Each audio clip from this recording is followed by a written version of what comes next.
Paulo escrevendo a Filemon. Então, Filemon, epístola de apenas um capítulo, é nela que nós vamos conversar. E eu queria, se o Senhor permitir, iniciar hoje uma série de talvez 4 mensagens, 5 mensagens talvez, com base nessa epístola. Se o Senhor permitir, a gente vai falar sobre toda a epístola em temas que olham para a maturidade cristã para resolver conflitos ou resolver problemas. A série de mensagens seria ou será, se Deus permitir, maturidade cristã, e a gente inicia hoje a primeira mensagem com base em Filemon. Eu quero ler toda a epístola, a gente vai conversando sobre essa epístola e depois eu vou iniciar, propriamente dito, essa série de mensagens. Amém? Se você encontrou no Novo Testamento, antes de Hebreus, encontra-se a última carta de Paulo na Bíblia, né? Não a última que ele escreveu, mas na Bíblia a última, caso Hebreus não tenha sido escrito por Paulo. Como a gente não sabe, então, na Bíblia nós temos Filemon, depois de 2 Timóteo e antes de Hebreus. Podemos ler? Diz assim: Paulo, prisioneiro de Cristo Jesus, e o irmão Timóteo, a você, Filemon, nosso amado cooperador, a irmã Áfia, a Arquipo, nosso cooperador nosso companheiro de lutas, e a igreja que se reúne com você em sua casa. A vocês, graça e paz da parte de Deus, nosso Pai, e do Senhor Jesus Cristo. Sempre dou graças a meu Deus, lembrando-me de você nas minhas orações, porque ouço falar de sua fé no Senhor Jesus e do seu amor por todos os santos. Oro para que a comunhão que procede da sua fé seja eficaz no pleno conhecimento de todo o bem que temos em Cristo. Seu amor me tem dado grande alegria e consolação, porque você, irmão, tem reanimado o coração dos santos. Por isso, mesmo tendo em Cristo plena liberdade para mandar que você cumpra o seu dever, prefiro fazer um apelo com base no amor. Eu, Paulo, já velho, e agora também prisioneiro de Cristo Jesus, apelo em favor do meu filho Onésimo, que gerei enquanto estava preso. Ele antes era inútil para você, mas agora é útil, tanto para você quanto para mim. Mando-o de volta a você como se fosse o meu próprio coração. Gostaria de mantê-lo comigo para que me ajudasse em seu lugar enquanto estou preso por causa do Evangelho. Mas não quis fazer nada sem a sua permissão, para que qualquer favor que você fizer seja espontâneo e não forçado. Talvez ele tenha sido separado de você por algum tempo, para que você o tivesse de volta para sempre.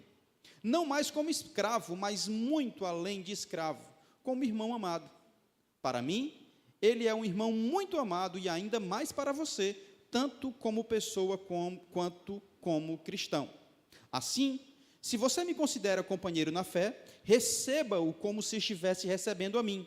Se ele prejudicou algo ou deve alguma coisa a você, ponha na minha conta. Eu, Paulo, escrevo de próprio punho e pagarei, para não dizer que você me deve a própria vida. Sim, irmão.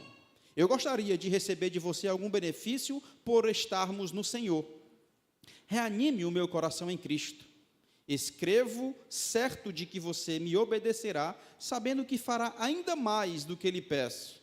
Além disso, prepara-me um aposento, porque graças às suas orações, espero poder ser restituído a vocês. Epáfras, meu companheiro de prisão por causa de Cristo Jesus, envia saudações, assim como também Marcos, Aristarco, Demas e Lucas, meus cooperadores. A graça do Senhor Jesus Cristo seja com o espírito de todos vocês. Amém. Vamos orar? Paizinho, muito obrigado pela bênção da tua palavra. Muito obrigado pela oportunidade que temos de expor a tua palavra. Te peço, Senhor Deus, prepara a nossa mente e o nosso coração para que possamos recepcionar essa palavra e vivenciar com satisfação, com alegria plena. Nos ajuda, no nome santo de Jesus. Amém. Glória a Deus. Quanto tempo? Vamos lá. Essa epístola que Paulo escreve para Filemon, como nós vimos aqui no contexto, foi para resolver uma solução, um conflito, algo que estava acontecendo não na igreja, mas na casa de um cristão. Uma família cristã estava com um problema, estava em conflito interno, pessoal. E Paulo decide escrever esta carta. E qual era o conflito? Qual era o problema? Filemon era um cristão de Colossos, rico, notável, tinha posses, tinha escravos, era dono de escravos, pelo menos um escravo, que é Onésimo, este que Paulo fala. É possível que ele tivesse outros escravos, porque isso era comum naquela época. Outros cristãos também eram proprietários de escravos. Onésimo rouba o seu senhor e foge. Só que ele foge para muito longe. De Colossos, ele vai para Roma. Em Roma, ele se encontra com Paulo em uma prisão, e Paulo prega para ele, e ele se converte a partir do ministério do apóstolo Paulo. Ele conta a história. Paulo decide escrever para Filemon, que também foi convertido através do ministério do apóstolo Paulo. Só para você ter uma ideia, de Colossos para Roma, são aproximadamente 1.000 quilômetros. 1.000 quilômetros. Na verdade, 1.600 quilômetros, mais ou menos. E ele fugiu, por quê? Porque era uma cidade muito grande, populosa, e ele poderia se esconder no meio da multidão. Eu me lembro que logo quando eu me converti, eu era um pouquinho errado, sabe? Aí eu fui para a igreja grande. Para quê? Para me esconder no meio da multidão. Por isso que eu gosto de igrejas menores, 100 membros, 200 membros, 150 membros, e gosto de me envolver.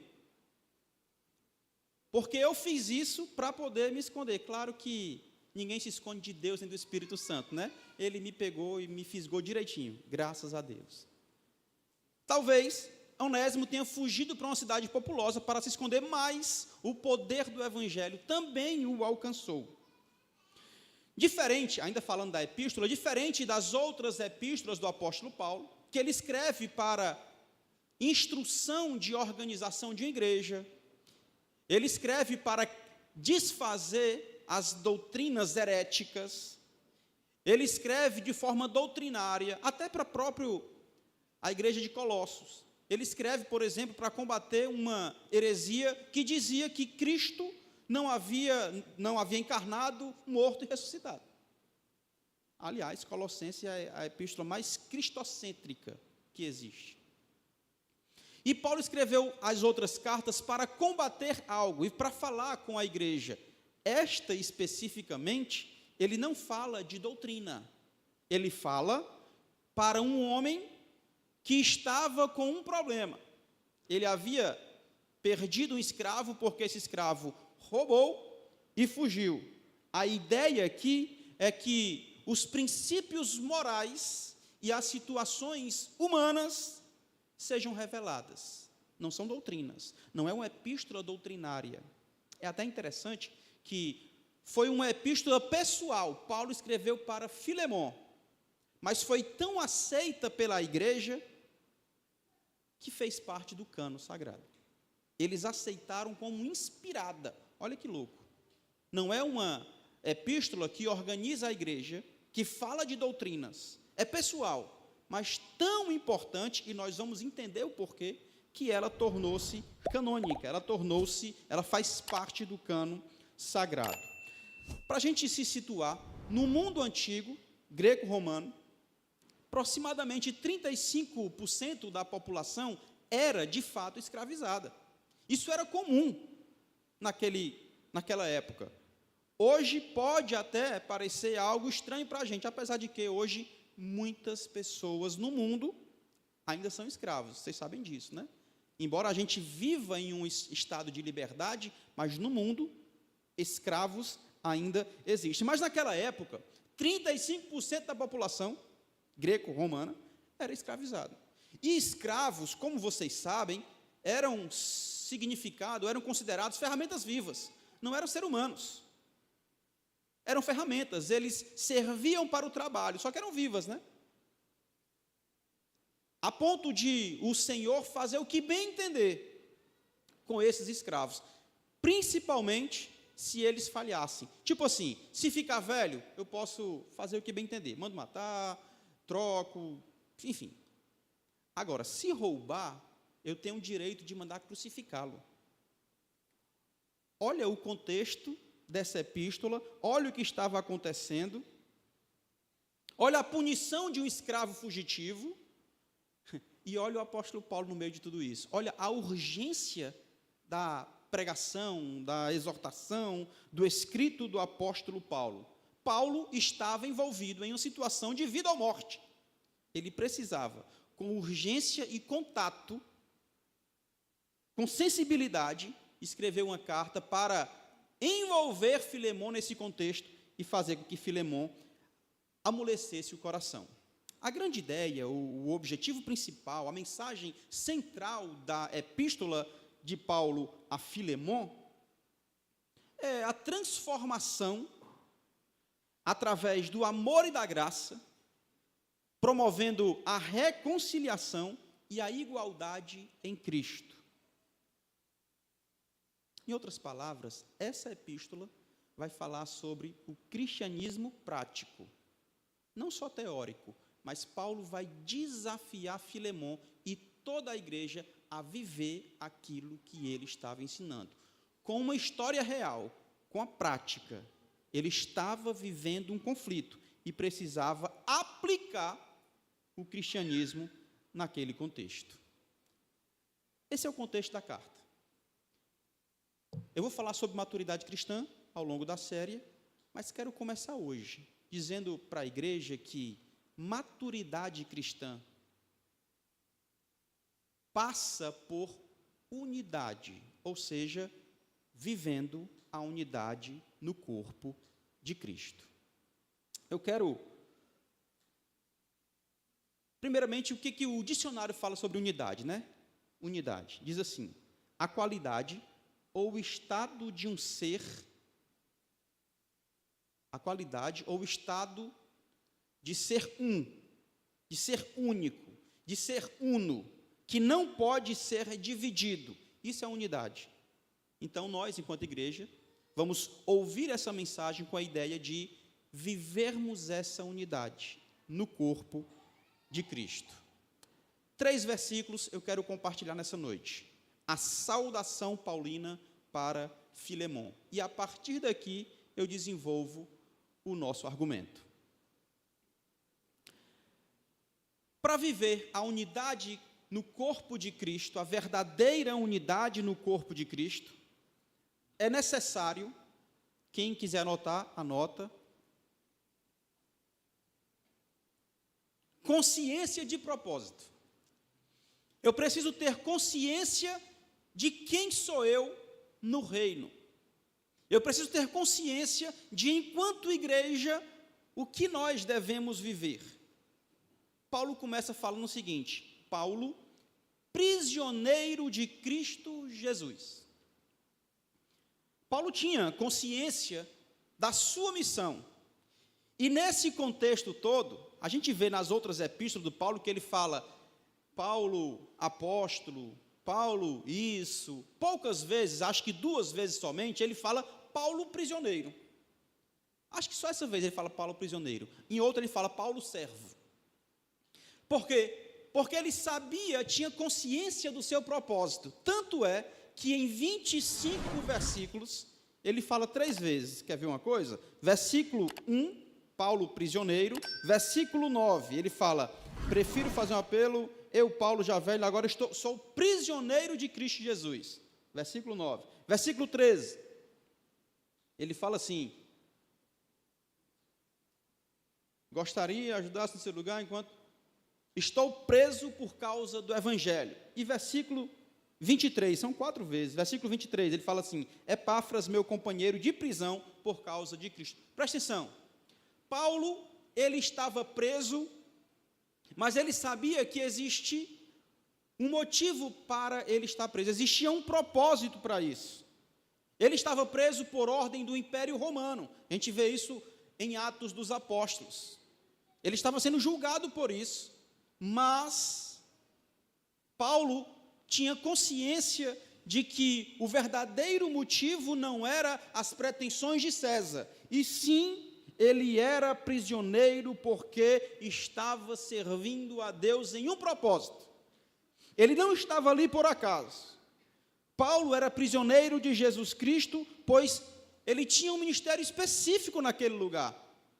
Tanto é que ele escreveu, pelo menos nesse segundo momento de prisão, pelo menos 4 cartas.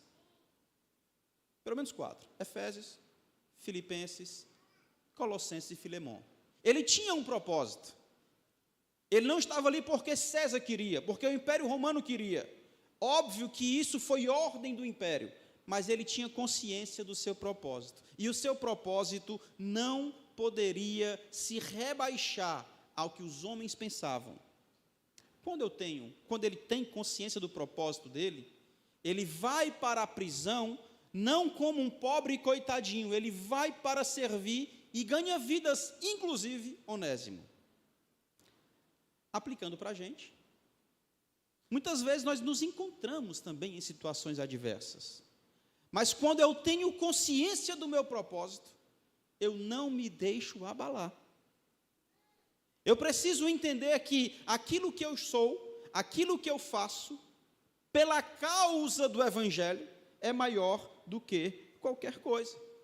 Eu preciso entender o meu chamado e ter consciência do meu propósito. A unidade passa por ter consciência de propósito. Um outro detalhe que eu acho interessante é que Paulo, ele estava preso em uma casa alugada, era uma prisão domiciliar, por assim dizer. Ele poderia receber algumas pessoas, tanto é que ele enviava cartas através dessas pessoas que estavam visitando. Ele estava aguardando o julgamento, mas ele tinha acesso.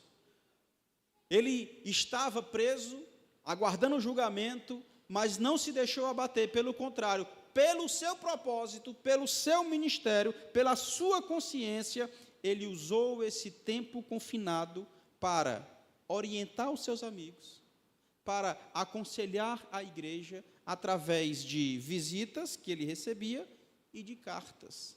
Ele aproveitava toda e qualquer situação. Como eu falei, ele escreveu 4 epístolas naquele lugar. Ele não se deixou abater e tinha consciência do seu propósito.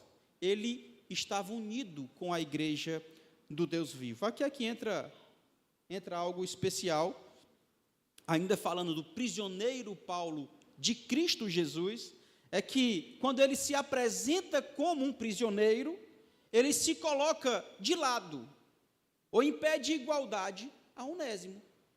Esse cara que tinha roubado, esse cara que tinha fugido, esse cara que pela lei, ou pela tradição, ou pela cultura, poderia ser punido, inclusive com a crucificação, Paulo se coloca de lado, de igualdade, cola com ele. Metaforicamente, o Paulo estava cativo de Cristo.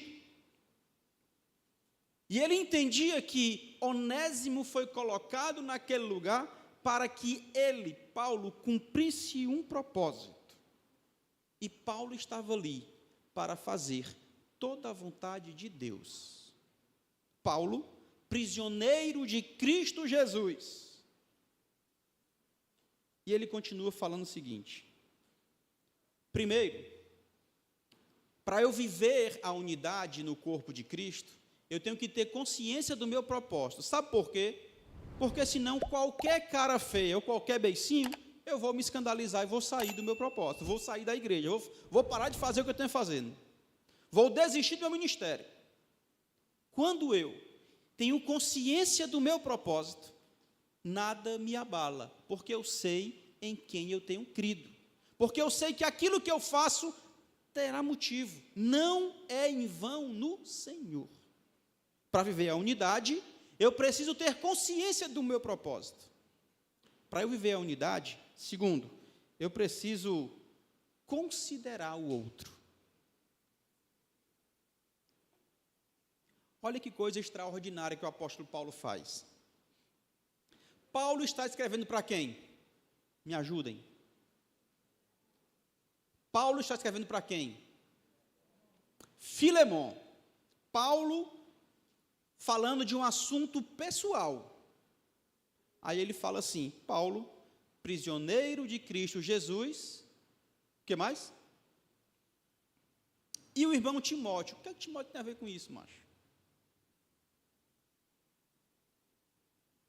Paulo estava ensinando a igreja a considerar o outro. Timóteo aqui, ele é mencionado como um gesto de consideração, de humildade do apóstolo Paulo.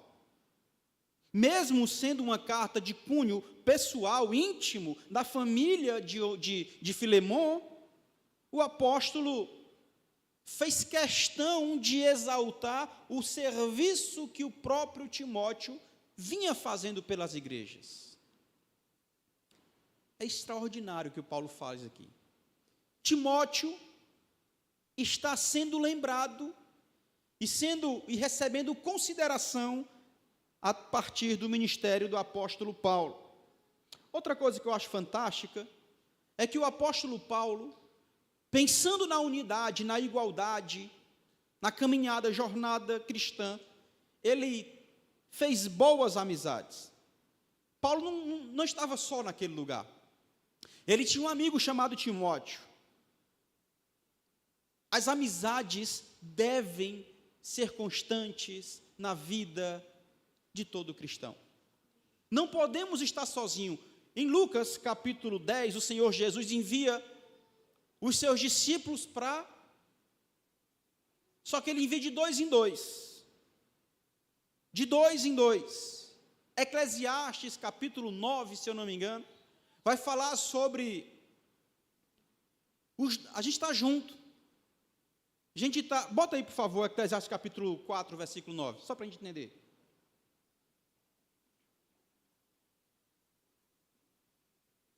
É melhor ter companhia do que estar sozinho, porque maior é a recompensa do trabalho de 2 pessoas. Versículo 10. Se um cair, o amigo pode ajudá-lo a levantar-se. Mas pobre do homem que cai, não tem alguém para ajudar a levantar. Paulo sabia disso, porque ele tinha sido treinado no Evangelho. Jesus falou: vão e vão de 2 em 2. Eclesiastes nos ensina que eu preciso ter amigos. A Bíblia Sagrada fala que tem amigos mais chegados do que irmãos. A amizade verdadeira e genuína é vital para o desenvolvimento cristão. Para eu alimentar a unidade cristã, eu preciso ser amigo de verdade. Observação nesse texto, aliás, nessa história, é que Paulo tinha muitos colaboradores. O próprio Timóteo era um colaborador. Lucas, quem lembra? Atos, Lucas que escreve, ele fala muito da sua participação no ministério do apóstolo Paulo. Priscila e Áquila, né? Tíquico, o próprio Onésimo, que depois se torna pastor da igreja de Éfeso. Romanos 16, Paulo vai falar sobre relacionamentos, é a coisa mais linda, ele vai citar cada um. Para que eu vivencie a unidade na igreja, eu preciso valorizar a verdadeira amizade. Aí ele continua, Paulo, prisioneiro de Cristo Jesus, e o irmão Timóteo, ele valorizando e considerando os outros. Aí ele continua, a você, Filemon. Quem é Filemon? Já falei aqui. Filemon era um cristão de Colossos, rico, notável, tinha escravo, pelo menos um, talvez mais, eu acredito que mais. O nome dele significa aquele que ama, aquele que ama. E é interessante porque esse nome tem todo o sentido para o desenvolver, o desenrolar da epístola. Por quê? Porque o amor e a compreensão de Filemon foram destacados pelo apóstolo Paulo nos versículos 4 a 7. Paulo fala sobre isso. Paulo vai dizer que intercede por ele, sempre lembrando nas suas orações, intercede e faz destaque do seu amor, na maneira que ele vivia, que ele amava e apoiava os irmãos. Isso demonstra para mim e para você a necessidade de nós seguirmos o exemplo prático de servir, de considerar, de olhar com humildade para o outro. Não nos acharmos maiores. Pelo contrário, o Evangelho me ensina que eu diminua. O Evangelho me ensina fazer o outro, dar valor ao outro, o devido valor ao outro, considerar o outro. Filemon, mas ele continua, e aí sim, me encanta o segmento do que Paulo fala. Primeiro ele fala, Paulo, prisioneiro de Cristo Jesus, não era do Império Romano, era de Jesus. E a Timóteo, ele considera Timóteo pelo que Timóteo fez pela igreja. E a Filemon, este camarada que recebeu, era o destinatário principal e primário da carta, e ele continua. O que é que ele fala mais?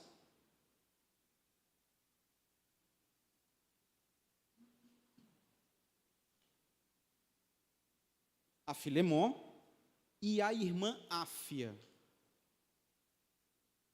Eu lendo isso, eu achei assim, fabuloso. Áfia era a esposa de Filemon.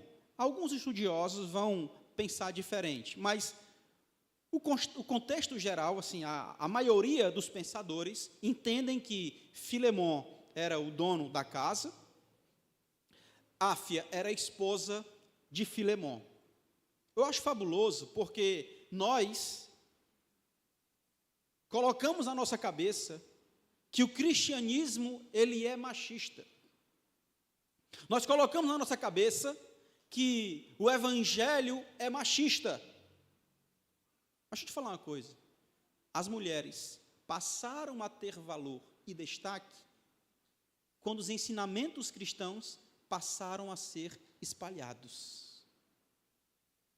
Acontece que, sei lá, século XV, XVI, as coisas começaram a complicar de novo, mercantilismo, e os escravos voltaram a aparecer, justamente quando o pensamento humanista passou a ser exaltado. As mulheres receberam vez e destaque no cristianismo, com o cristianismo. E Paulo aqui mostra isso, não só aqui, ele fala Priscila e Áquila, ele vai falar da mãe e da avó de Timóteo, o Senhor Jesus fala de várias mulheres que serviram no seu ministério, e agora Paulo exaltando Áfia, não o dono da casa, mas a dona, ou a esposa de Filemon. É extraordinário quando eu vejo em algumas versões que Paulo fala a amada, quando ele fala Filemon, amado cooperador, e a irmã Áfia, amada também, amada irmã Áfia, que era esposa, e tinha um objetivo claro de como Onésimo seria recebido. Quando ele fala só com Filemon, talvez a ideia de recebimento de Onésimo seja mas ele fala também com Áfia, pensando na maneira como ele seria recebido, por ela também. Primeiro, exalta aquela mulher, valoriza o ministério feminino, valoriza a maneira como ela liderava também No cristianismo, as mulheres foram tratadas com destaque em igualdade com os homens. Aqui eu queria desafiar a igreja que duas coisas. Primeiro, não faça com que a mulher seja além do que ela foi chamada para ser. E não faça com que a mulher seja menos do que ela foi chamada para ser. Mulher tem destaque. A gente sabe, nas igrejas, o ministério das mulheres é fortíssimo. Ministério de oração, ministério de intercessão, de apoio. Então, que a gente possa valorizar isso também. Eu vejo o apóstolo Paulo falando de Timóteo, mas também considerando Áfia, além de Filemon, valorizando a mulher no ministério.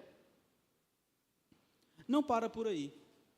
Paulo vai falar de Arquipo. Ele fala, a Arquipo, nosso companheiro de lutas.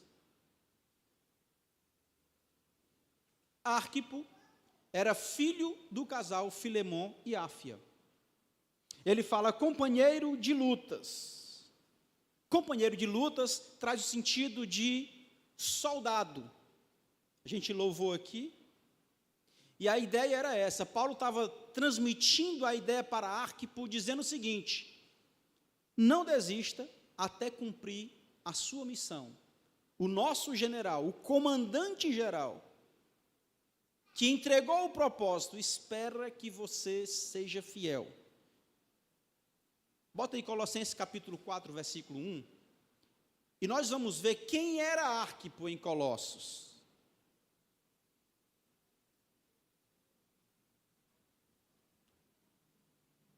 Colossenses capítulo 4, versículo... Bota 17, esqueci, ó cara. Tá aí. Digam a Arquipo, cuide em cumprir o ministério que você recebeu do Senhor. Arquipo, provavelmente, era o pastor da igreja que se reunia na casa de Filemon. Filemon, o dono da casa, uma casa grande, provavelmente. Áfia, a esposa dele, que Paulo dá destaque, valoriza e considera a mulher. E Arquipo, provavelmente filho do casal e pastor, líder, ministro daquela igreja que se reunia naquela casa. Paulo não era soldado romano. Arquipo também não. Mas a ideia, como eu falei, era uma convocação para cumprir a sua missão ordenada pelo comandante. Mas eu estou falando de consideração, ou considerar o outro, sim ou não? Vocês estão comigo, né? Amém. Mas olha que massa o que Paulo faz. Arquipo era jovem, tá? Talvez seus 30 anos, no máximo. Só que a visão de Paulo vai para além disso. Ele não estava simplesmente olhando para aquele fato. Ele estava olhando para as próximas gerações. Abre aí em Atos capítulo 20, versículo 4. Atos capítulo 20, versículo 4. Paulo dava total importância aos jovens. E ele fazia questão de envolver os jovens no ministério. Olha que legal. Paulo estava nesse contexto aí de Atos capítulo 20, acompanhado por 7 jovens, sendo acompanhado por Sópatro, filho de Pirro, de Bereia, Aristarco e Secundo, de Tessalônica, Gaio, de Derbe, e Timóteo, além de Tíquico e Trófimo, da província da Ásia. Paulo tinha costume de treinar os jovens. Tito, Timóteo, esses 7 aí. Abre aí, nós estudamos isso ontem. 2 Timóteo, capítulo 2, versículo 2. Paulo se preocupava com os jovens, mas não somente com os jovens, ele se preocupava com as próximas gerações. Olha o que ele vai falar para o pastor Timóteo. E as palavras que me ouviu dizer, Timóteo, na presença de muitas testemunhas, confia a homens fiéis, que sejam capazes de ensiná-las a outro. Paulo não ensinava somente para uma geração. Ele ensinava para que essa geração aprendesse e soubesse ensinar as outras. Ensina para homens que possam ensinar as próximas gerações. Paulo olhou para Arquipo e falou de Arquipo aqui, porque também não faz sentido se a carta era para Filemon, mas ele exalta também Arquipo, porque olha para as próximas gerações. Bota aí em 2 Timóteo capítulo 4, versículo 12. 4 e 12, 2 Timóteo vai dizer assim: envio Tíquico a Éfeso. Tíquico provavelmente foi o substituto do pastor Timóteo na cidade de Éfeso, na igreja de Éfeso. Era jovem, lembra? Atos capítulo 20, versículo 4, treinou aquele povo, chegou uma hora que falou: Timóteo, vem para cá e vem depressa, porque eu já enviei Tíquico a Éfeso, substituindo o pastor Timóteo naquela localidade. Atos capítulo 12, versículo 25. Atos capítulo 12, verso 25. Tendo terminado a missão, Paulo e Saulo voltaram para Jerusalém, levando consigo quem? João, que é o mesmo Marcos. João também chamado Marcos. João Marcos tem uma história massa demais. Jovem, Paulo, ele era primo ou sobrinho de Barnabé, o texto vai falar que era primo de Barnabé, e aí Paulo treina aquele camarada para viajar junto com Barnabé. A primeira viagem missionária vai Paulo, Marcos e Barnabé. Só que no meio da viagem, Marcos, jovem, desiste. Não, vou não, cara, não é para mim não, volta. Existe um atrito entre Paulo e Barnabé. Quando eles retornam, existe um concílio para definir como é que vai ficar a situação, e Paulo fala com ele: não viajo mais. Barnabé, beleza, eu viajo com ele agora, e Paulo viaja com Silas. Mais na frente, Marcos ajuda Pedro, Marcos escreve um livro maravilhoso, o evangelista Marcos, segundo o livro do Novo Testamento, e no final da história de Paulo, ele fala: Timóteo, chama Marcos também, porque ele me é muito útil ao ministério. Paulo não olhou só para aquele momento, só para aquele contexto, ele olhava lá na frente. Paulo tinha um intuito, Paulo tinha um objetivo: formar bons discípulos de Cristo Jesus para continuar a propagação do Evangelho e para a edificação da igreja. Deixa eu fazer um apelo para a igreja. Valorizemos os nossos jovens. Por mais que você ache que não tem muito para onde ir, mas não somos nós quem decidimos. O apóstolo Paulo falou: tá não, para o Marcos não, quero não. Mas o Espírito Santo de Deus capacitou aquele jovem, a ponto de no final da sua vida, o apóstolo Paulo falar: ele é útil ao meu ministério. Lucas e Mari tiveram um desafio grande aí, liderar jovens da CHJ. Passaram o bastão para Elias e Carol.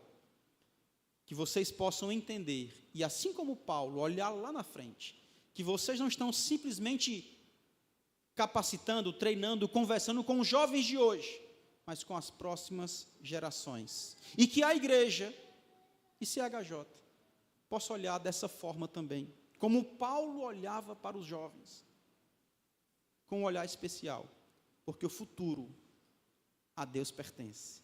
Ele é que capacita, Ele é que trata, Ele é que cuida.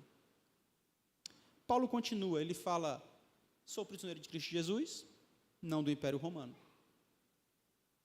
A Timóteo, por consideração, humildade. A Filemon, que deveria ouvir as instruções em relação a Onésimo. A Áfia, esposa de Filemon, considerando as mulheres também. A Arquipo, o ministro, o pastor da igreja, considerando e valorizando os jovens, mas continua dizendo: e a igreja que se reúne com você na sua casa. e a igreja que se reúne com você na sua casa. Os destinatários dessa carta não eram simplesmente uma família cristã, era também a igreja que se reunia na casa deles. Eu falei aqui no começo, tanto é que essa epístola tornou-se canônica e faz parte da Bíblia, porque a igreja recebeu muito bem essas instruções. O que eu percebo aqui, Paulo fala aqui, ela deveria ser lida para todos os irmãos daquela comunidade. Por quê, pastor? Porque dessa forma, eles aprenderiam a como colocar em prática o amor, o perdão e a igualdade, que são características da unidade cristã. E para finalizar, o terceiro ponto, para vivermos a unidade cristã, além de termos consciência do propósito, aquela que nos dá motivo para continuar, além de considerarmos os outros, ou termos consideração pelos outros, para que a unidade seja vivenciada, eu preciso reconhecer o Deus Trino, tê-lo como exemplo, entender que a unidade verdadeira vem de Deus. Versículo 3, a vocês, graça e paz da parte de Deus, nosso Pai, e do Senhor Jesus Cristo. A comunhão, a unidade, sempre vai ser um desafio para a igreja, sempre, sempre. Mas nós devemos olhar isso como um foco, como objetivo, com total atenção, pois é um pedido do próprio Senhor Jesus. Bota aí João, capítulo 17, versículo 20. Olha o pedido de Jesus ao Pai, olha o que ele fala para o Pai. A minha oração não é apenas por eles, rogo também por aqueles que crerão em mim por meio da mensagem dele. Verso 21. Para que todos sejam unidade, sejam uno, que não se divida. Pai, como tu está em mim e eu em ti, que eles também estejam em nós, para que o mundo creia que tu me enviaste. Essa unidade que nós buscamos viver vem de Deus. E nós temos uma responsabilidade. Qual é, pastor? Viver a verdadeira unidade, para que o mundo perceba que Jesus foi enviado pelo Pai, que existe um propósito em Cristo Jesus. Nós queremos viver como igreja se degladiando, brigando. Será que as pessoas que estão lá fora olham para a igreja e falam, realmente a negada aí é show? Ou vão dizer, misericórdia, eu que não quero participar de um negócio desse. Que nós possamos vivenciar a unidade, para que as pessoas olhem e falem, caramba, que massa. Eu quero fazer parte disso, porque eu vejo que existe algo diferente aí. Repito, sei que é um desafio, mas é uma necessidade nossa. Todos os destinatários são saudados com a graça e a paz de Deus, é o que o Paulo fala aqui. Essas bênçãos têm origem na unidade perfeita. Qual é a unidade perfeita? O nosso Deus Trino, Pai, Filho e Espírito Santo. Concluindo, que possamos, baseados no amor divino, que foi recebido, que possamos desenvolver a nossa maturidade cristã, vivendo a unidade com nossos irmãos. Vou fazer apenas 3 aplicações. Primeira aplicação,